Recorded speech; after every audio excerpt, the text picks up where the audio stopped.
बोलिए विष्णु भगवान की जय हो।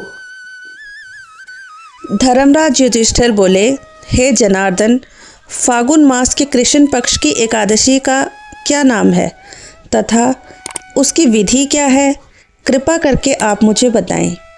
श्री भगवान बोले, हे राजन, फागुन मास के कृष्ण पक्ष की एकादशी का नाम विजय एकादशी है। इसके व्रत के प्रभाव से मनुष्य को विजय प्राप्त होती है। यह सब व्रतों से उत्तम व्रत है। इस विजय एकादशी के महात्म्य के श्रवण व पठन से समस्त पाप नाश को प्राप्त हो जाते हैं। एक समय देवर्षि नारद जी ने जगत पिता ब्रह्मा जी से कहा, महाराज, आप मुझसे फागुन मास के कृष्ण पक्ष की एकादशी का विधान कहिए। ब्रह्मा जी कहने लगे कि हे नारद, विजय एकादशी व्रत पुराने तथा नए पापों को नाश करने वाला है। इस विजय एकादशी की विधि मैंने आज तक किसी से भी नहीं कही। यह समस्त मनुष्यों को विजय प्राप्त करती है। त्रेता युग में मर्यादा पुरुषोत्तम श्री रामचंद्र जी को जब 14 वर्ष का वनवास हो गया, तब वे श्री लक्ष्मण तथा सीता जी सहित पंचवटी में निवास करने लगे। वहां पर दुष्ट रावण ने जब सीता जी का हरण किया, तब इस समाचार से श्री रामचंद्र जी तथा लक्ष्मण अत्यंत व्याकुल हुए और सीता जी की खोज में चल दिए। घूमते घूमते जब वे मरणासन जटायु के पास पहुँचे, तो जटायु उन्हें सीता जी का वृतांत सुनाकर स्वर्गलोक को चला गया। कुछ आगे जाकर उनकी सुग्रीव से मित्रता हुई और बाली का वध किया।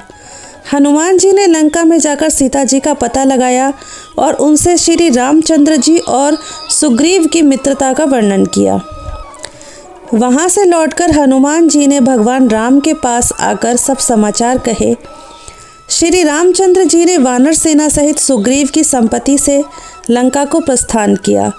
जब श्री रामचंद्र जी समुद्र से किनारे पहुँचे, तब उन्होंने मगरमच्छ आदि से युक्त उस अगाध समुद्र को देखकर लक्ष्मण जी से कहा कि इस समुद्र को हम किस प्रकार पार करेंगे।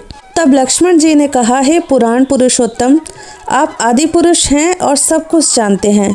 यहाँ से आधा योजन दूर पर कुमारी द्वीप में वकदालभय नाम के मुनि रहते हैं।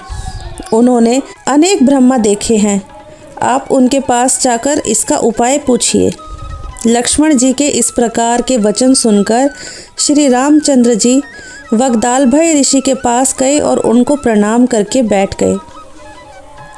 मुनि ने भी उनको मनुष्य रूप धारण किए हुए पुराण पुरुषोत्तम समझाकर उनसे पूछा कि हे राम, आपका आना कैसे हुआ?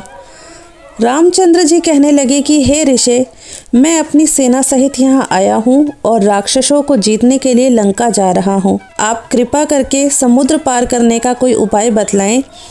मैं इसी कारण आपके पास आया हूँ।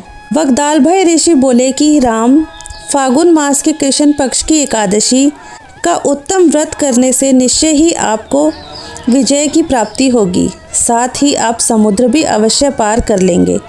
इस व्रत की विधि ये है कि दशमी के दिन स्वर्ण, चांदी, तांबा या मिट्टी का एक घड़ा बनाएं। उस घड़े को जल से भरकर तथा 5 पल्लव रख वेदिका पार स्थापित करें। उस घड़े के नीचे सतनाजा और ऊपर जौ रखें। उस पर श्री नारायण भगवान की स्वर्ण की मूर्ति स्थापित करें। एकादशी के दिन स्नान आदि से निवृत्त होकर धूप, दीप, नैवेद्य, नारियल आदि से भगवान की पूजा करें। तत्पश्चात घड़े के सामने बैठकर दिन व्यतीत करें और रात्रि को भी उसी प्रकार बैठे रहकर जागरण करें। द्वादशी के दिन नित्य नियम से निवृत्त होकर उस घड़े को ब्राह्मण को दें। हे राम, यदि तुम भी इस व्रत को सेनापतियों सहित करोगे तो तुम्हारी विजय अवश्य ही होगी। श्री रामचंद्र जी ने ऋषि के कथा अनुसार इस व्रत को किया और उसके प्रभाव से दैत्यों पर विजय पाई। अतः हे राजन, जो कोई मनुष्य विधि पूर्वक इस व्रत को करेगा, दोनों लोकों में उसकी अवश्य विजय होगी। श्री ब्रह्मा जी ने नारद जी से कहा कि हे पुत्र, जो कोई इस व्रत के महात्म्य को पढ़ता है, सुनता है, उसको वाजपेय यज्ञ का फल प्राप्त होता है।